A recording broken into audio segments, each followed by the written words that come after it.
የማዕከላዊ ኢትዮጵያ ክልል ትምህርት ቢሮ የመጀመሪያ ዙር የመንግስት የሲቪል ማህበረሰብ ድርጅቶችና ማህበራት ፎረም በቁሊቶ ከተማ አካሂዷል። በዚህ ወቅት የማዕከላዊ ኢትዮጵያ ክልል ምክትል ርዕሰ መስተዳድርና የማህበራዊ ክላስተር አስተባባሪና የክልሉ ትምህርት ቢሮ ኃላፊ አቶ አንተነህ ፍቃዱ እንደገለጹት ትምህርት ለሀገር እድገት መሰረት ነው። በሀገር እድገት የትምህርት አስተዋጽኦ ከፍተኛ መሆኑን የገለጹት ምክትል ርዕሰ መስተዳድሩ ጥራት ያለው ትምህርት በማረጋገጥ ተወዳዳሪ ዜጋ ለመፍጠር እየተሰራ ነው ብሏል።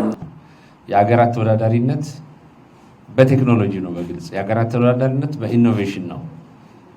ስለዚህ እንደ ሀገራችንም ተወዳዳሪ ለመሆን ጥራት ያለውን ትምህርት ከቅድመ አንደኛ እስከ 12ኛ ክፍል እውን አድርገን ተወዳዳሪ ዜጋ መፍጠር እጅግ በጣም አስፈላጊ ነው። በክልሉ የትምህርት ጥራት ዝቅተኛ እንዲሆን ምክንያት የሆኑ ጉዳዮችን በመለየት የትምህርት ቤቶች ደረጃ የማሻሻል ስራ ትኩረት ተሰጥቶት እየተሰራ መሆኑንም ገልጿል። አንዱ የትምህርት ቤቶችን ደረጃ ማሻሻል ወሳኝ መሆኑን ተረድተናል። እንደ ሀገርም የትምህርት ለትውልድ ንቅናቄ በይፋ ተጀምሯል። እንደ ክልላችንም በትምህርት ለትውልድ ንቅናቄ ከፍተኛ ስራ እየተሰራ ይገኛል። በመጀመሪያው ዙር 2016 ዓ.ም 1.19 ቢሊዮን የሚጠጋ ሀብት አሰባስበን የትምህርት ቤቱ ደረጃ ለማሻሻል ጥረት አድርገናል። በ2017 የትምህርት ዘመን ባለድርሻ አካላት በማሳተፍ 1.6 ቢሊዮን የሚጠጋ ሀብት በማሰባሰብ የትምህርት ቤቶች ደረጃ የማሻሻል ስራ መሰራቱንም አቶ አንተነህ ፍቃዱ ተናግረዋል። አንዱ መሰረታዊ ነገር ደረጃውን የጠበቀ የትምህርት ቤት መፍጠር ነው። እዚህ ላይ እየሰራ እንገኛለን። በዚህ ደግሞ በተለይ ሲቪክ ማህበራትም አስተዋጽኦ እጅግ በጣም ከፍተኛ መሆኑ ይታወቃል። በክልሉ የትምህርት ጥራት ለማረጋገጥ በጥናት ላይ የተመሰረቱ 6 ኢኒሼቲቮች መቀረጻቸውንም ርዕሰ መስተዳድሩ ገልጿል። 6 ኢኒሼቲቮች አሉ።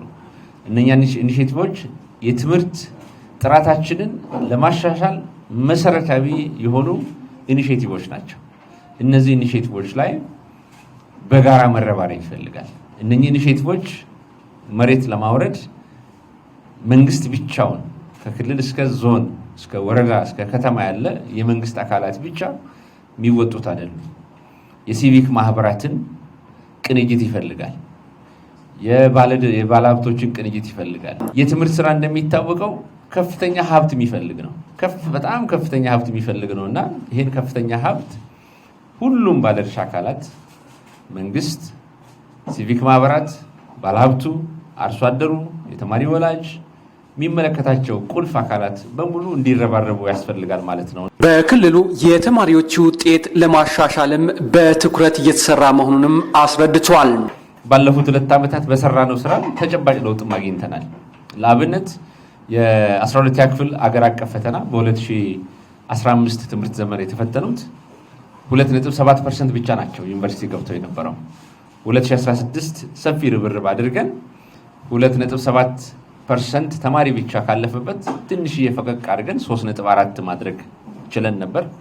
2017 ደግሞ ካስፈተናቸው ውስጥ 5.95% ተማሪዎችን ማሳለፍ ችለናል። በዚህ ዓመትም የምናስፈትናቸውን ቢያንስ 8.5% ለማሳለፍ እየሰራን እንገኛለን ማለት ነው። በመድረኩ የተለያዩ የሲቪል ድርጅቶች፣ ማህበራት እንዲሁም በክልሉ ከሚገኙ ዞኖችና ልዩ ወረዳዎች የተውጣጡ ባለድርሻ አካላት ተሳታፊ ሆነውበታል።